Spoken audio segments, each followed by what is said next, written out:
وَيَسْتَفْتُونَكَ فِي النِّسَاءِ قُلِ اللَّهُ يُفْتِيكُمْ فِيهِنَّ وَمَا يُتْلَى عَلَيْكُمْ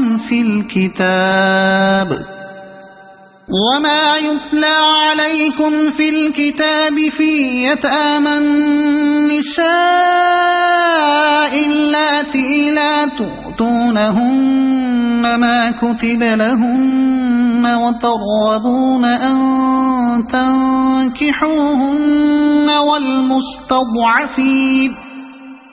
والمستضعفين من الولدان وأن تقوموا لليتامى بالقسط وما تفعلوا من خير فإن الله كان به عليما۔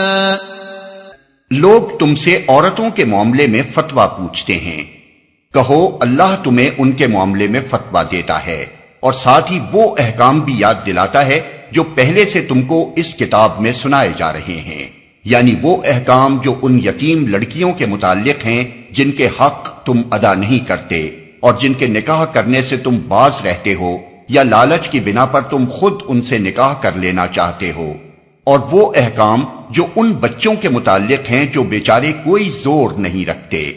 اللہ تمہیں ہدایت کرتا ہے کہ یتیموں کے ساتھ انصاف پر قائم رہو، اور جو بھلائی تم کرو گے وہ اللہ کے علم سے چھپی نہ رہ جائے گی۔ لوگ تم سے عورتوں کے معاملے میں فتویٰ پوچھتے ہیں۔ اس کی تفصیل نہیں فرمائی گئی کہ عورتوں کے معاملے میں لوگ کیا پوچھتے تھے، مگر آگے چل کر جو فتویٰ دیا گیا ہے اس سے سوال کی نوعیت خود واضح ہو جاتی ہے۔ جو پہلے سے تم کو اس کتاب میں سنائے جا رہے ہیں۔ یہ اصل استفتاء کا جواب نہیں ہے، بلکہ لوگوں کے سوال کی طرف توجہ فرمانے سے پہلے اللہ تعالیٰ نے ان احکام کی پابندی پر پھر ایک مرتبہ زور دیا ہے جو اسی صورت کے آغاز میں یتیم لڑکیوں کے متعلق بالخصوص اور یتیم بچوں کے متعلق بالعموم ارشاد فرمائے تھے۔ اس سے معلوم ہوتا ہے کہ اللہ کی نگاہ میں یتیموں کے حقوق کی اہمیت کتنی زیادہ ہے۔ ابتدائی 2 رکوعوں میں ان کے حقوق کے تحفظ کی تاکید بڑی شدت کے ساتھ کی جا چکی تھی، مگر اس پر اکتفا نہیں کیا گیا۔ اب جو معاشرتی مسائل کی گفتگو چھڑی تو قبل اس کے کہ لوگوں کے پیش کردہ سوال کا جواب دیا جاتا، یتیموں کے وفات کا ذکر بطور خود چھیڑ دیا گیا۔ جن کے حق تم ادا نہیں کرتے۔ اشارہ ہے اس آیت کی طرف جس میں ارشاد ہوا ہے کہ اگر یتیموں کے ساتھ بے انصافی کرنے سے ڈرتے ہو تو جو عورتیں تم کو پسند آئیں، سورہ نساء آیت 3۔ یا لالچ کی بنا پر تم خود ان سے نکاح کر لینا چاہتے ہو۔ ترغبون ان تنکحوہن کا مطلب یہ بھی ہو سکتا ہے کہ تم ان سے نکاح کرنے کی رغبت رکھتے ہو، اور یہ بھی ہو سکتا ہے کہ تم ان سے نکاح کرنا پسند نہیں کرتے۔ حضرت عائشہ رضی اللہ عنہا اس کی تشریح میں فرماتی ہیں کہ جن لوگوں کی سرپرستی میں ایسی یتیم لڑکیاں ہوتی تھیں جن کے پاس والدین کی چھوڑی ہوئی کچھ دولت ہوتی تھی، وہ ان لڑکیوں کے ساتھ مختلف طریقوں سے ظلم کرتے تھے۔ اگر لڑکی مالدار ہونے کے ساتھ خوبصورت بھی ہوتی تو یہ لوگ چاہتے تھے کہ خود اس سے نکاح کر لیں اور مہر و نفقہ ادا کیے بغیر اس کے مال و جمال دونوں سے فائدہ اٹھائیں، اور اگر وہ بدصورت ہوتی تو یہ لوگ نہ اس سے خود نکاح کرتے تھے اور نہ کسی دوسرے سے اس کا نکاح ہونے دیتے تھے تاکہ اس کا کوئی ایسا سردھرا پیدا نہ ہو جائے جو کل اس کے حق کا مطالبہ کرنے والا ہو، جو بیچارے کوئی زور نہیں رکھتے۔ اشارہ ہے ان احکام کی طرف جو اسی سورہ کے پہلے اور دوسرے رکوع میں یتیموں کے حقوق کے متعلق ارشاد ہوئے ہیں۔ وَإِنِ امْرَأَةٌ خَافَتْ مِن بَعْلِهَا نُشُوزًا أَوْ إِعْرَاضًا فَلَا جُنَاحَ عَلَيْهِمَا أَن يُصْلِحَا بَيْنَهُمَا صُلْحًا وَالصُّلْحُ خَيْرٌ وَأُحْضِرَتِ الْأَنفُسُ الشُّحَّ وَإِن تُحْسِنُوا وَتَتَّقُوا فَإِنَّ اللَّهَ كَانَ بِمَا تَعْمَلُونَ خَبِيرًا۔ جب کسی عورت کو اپنے شوہر سے بدسلوکی یا بے رخی کا خطرہ ہو تو کوئی مذائقہ نہیں اگر میاں اور بیوی کچھ حقوق کی کمی بیشی پر آپس میں صلح کر لیں۔ صلح بہرحال بہتر ہے۔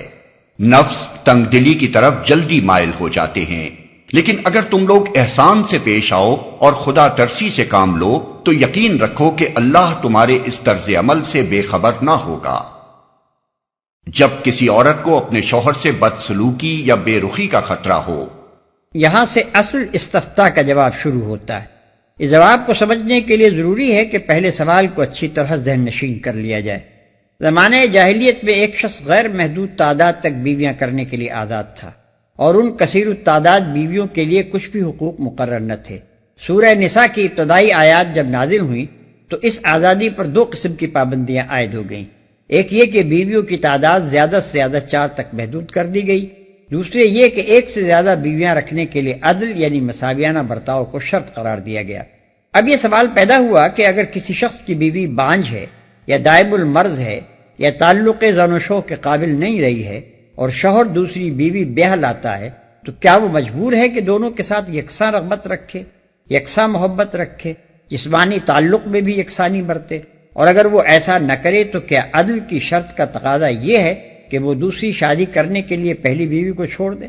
نیز یہ کہ اگر پہلی بیوی خود جدا نہ ہونا چاہے تو کیا زوجین میں اس قسم کا معاملہ ہو سکتا ہے کہ جو بیوی غیر مرغوب ہو چکی ہے وہ اپنے بعض حقوق سے خود دستبردار ہو کر شوہر کو طلاق سے باز رہنے پر راضی کر لے؟ کیا ایسا کرنا عدل کی شرط کے خلاف تو نہ ہوگا؟ یہ سوالات ہیں جن کا جواب ان آیات میں دیا گیا ہے۔ صلح بہرحال بہتر ہے، یعنی طلاق و جدائی سے بہتر ہے کہ اس طرح باہمی مصالحت کر کے ایک عورت اسی شوہر کے ساتھ رہے جس کے ساتھ وہ عمر کا ایک حصہ گزار چکی ہے۔ نفس تنگ دلی کی طرف جلدی مائل ہو جاتے ہیں۔ عورت کی طرف سے تنگ دلی یہ ہے کہ وہ اپنے شوہر کے لیے بے رغبتی کے اسباب کو خود محسوس کرتی ہو اور پھر بھی وہ سلوک چاہے جو ایک مرغوب بیوی کے ساتھ ہی برتا جا سکتا ہے۔ مرد کی طرف سے تنگ دلی یہ ہے کہ جو عورت دل سے اتر جانے پر بھی اس کے ساتھ ہی رہنا چاہتی ہو اس کو وہ حد سے زیادہ دبانے کی کوشش کرے اور اس کے حقوق ناقابل برداشت حد تک گھٹا دینا چاہے۔ یقین رکھو کہ اللہ تمہارے اس طرز عمل سے بے خبر نہ ہوگا۔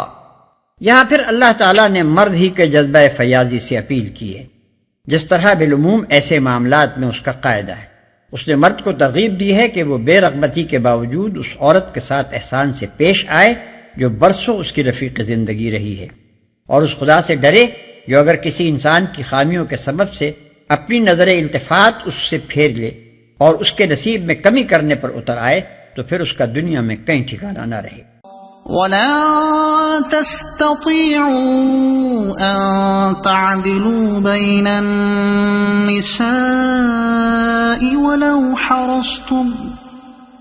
وَلَوْ حَرَصْتُمْ فَلَا تَمِيلُوا كُلَّ الْمَيْلِ فَتَذَرُوهَا كَالْمُعَلَّقَةِ وَإِن تُصْلِحُوا وَتَتَّقُوا فَإِنَّ اللَّهَ كَانَ غَفُورًا رَحِيمًا۔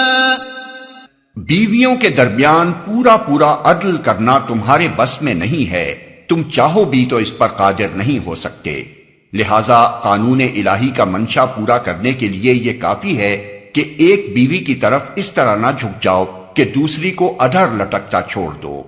اگر تم اپنا طرز عمل درست رکھو اور اللہ سے ڈرتے رہو تو اللہ چشم پوشی کرنے والا اور رحم فرمانے والا ہے۔ ایک بیوی کی طرف اس طرح نہ جھک جاؤ کہ دوسری کو ادھر لٹکتا چھوڑ دو۔ مطلب یہ ہے کہ آدمی تمام حالات میں تمام حیثیتوں سے 2 یا زائد بیویوں کے درمیان مساوات نہیں برت سکتا۔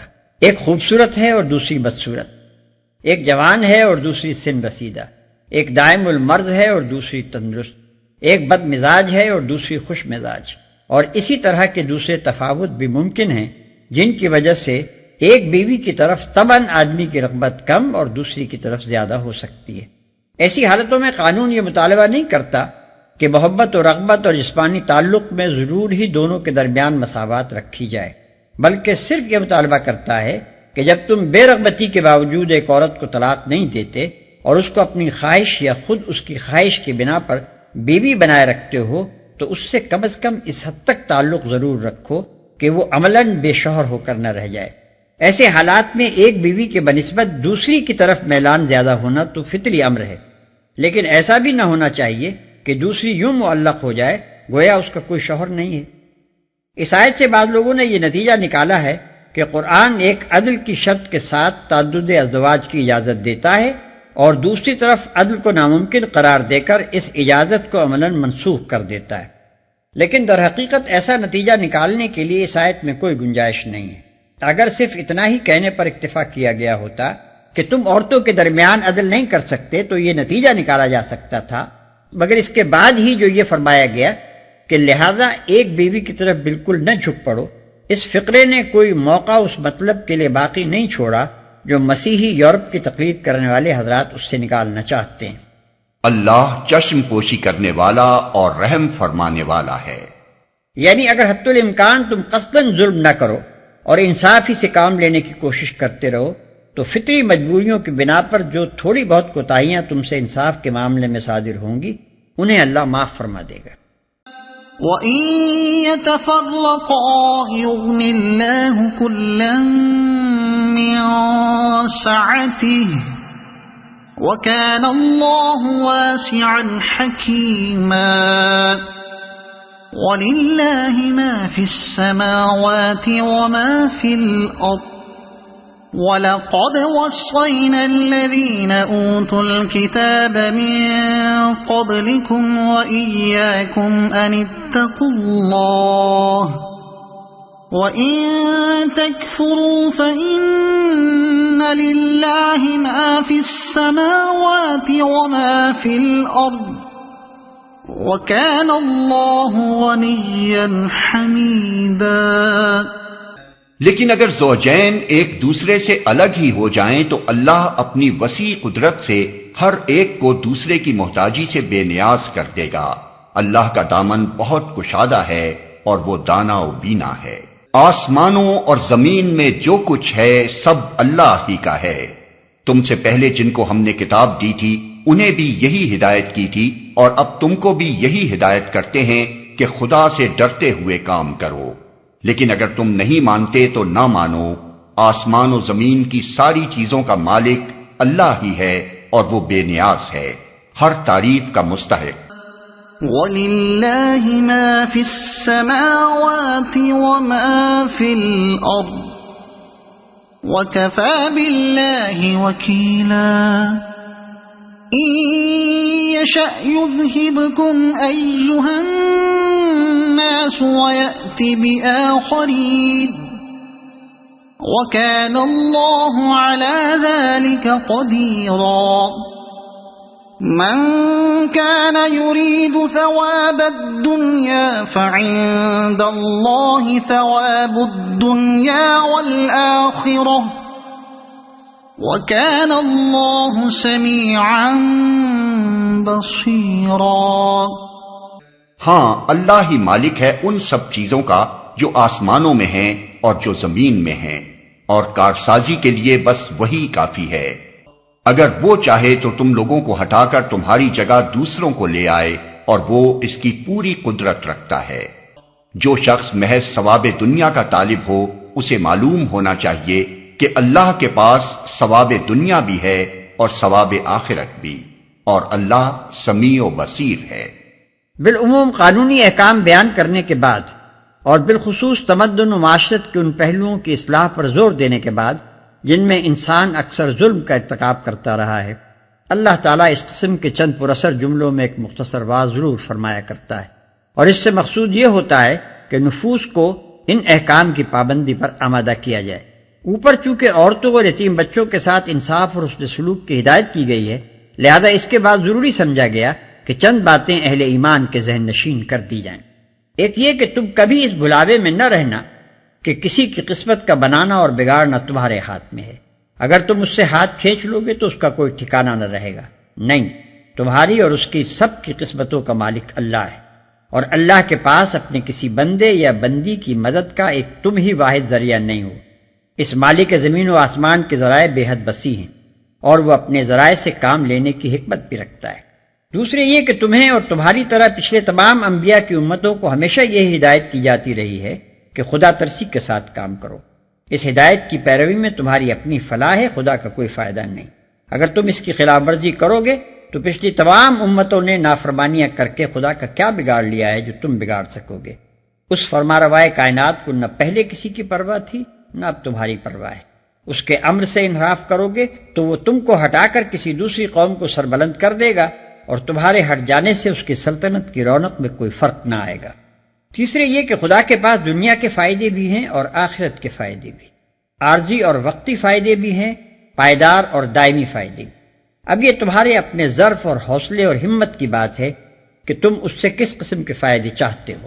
اگر تم محض دنیا کے چند روزہ فائدوں ہی پر ریجھتے ہو اور ان کی خاطر ابدی زندگی کے فائدوں کو قربان کر دینے کے لیے تیار ہو تو خدا یہی کچھ تم کو یہیں اور ابھی دے دے گا، مگر پھر آخرت کے ابدی فائدوں میں تمہارا کوئی حصہ نہ رہے گا۔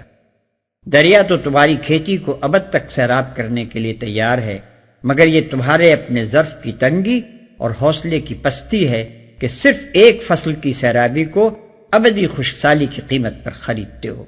کچھ ظرف میں وسعت ہو تو اطاعت و بندگی کا وہ راستہ اختیار کرو جس سے دنیا اور آخرت دونوں کے فائدے تمہارے حصے میں آئیں۔ آخر میں فرمایا اللہ سمیع و بصیر ہے۔ اس کا مطلب یہ ہے کہ معاذ اللہ اندھا اور بہرا نہیں ہے کہ کسی شاہ بے خبر کی طرح اندھا دھند کام کرے اور اپنی عطا و بخشش میں بھلے اور برے کے درمیان کوئی تمیز نہ کرے۔ وہ پوری باخبری کے ساتھ اپنی اس کائنات پر فرما روائی کر رہا ہے۔ ہر ایک کے ظرف اور حوصلے پر اس کی نگاہ ہے، ہر ایک کے اوصاف کو وہ جانتا ہے۔ اسے خوب معلوم ہے کہ تم میں سے کون کس راہ میں اپنی محنتیں اور کوششیں صرف کر رہا ہے۔ تم اس کی نافرمانی کا راستہ اختیار کر کے ان بخششوں کی امید نہیں کر سکتے جو اس نے صرف فرما برداروں ہی کے لیے مخصوص کی۔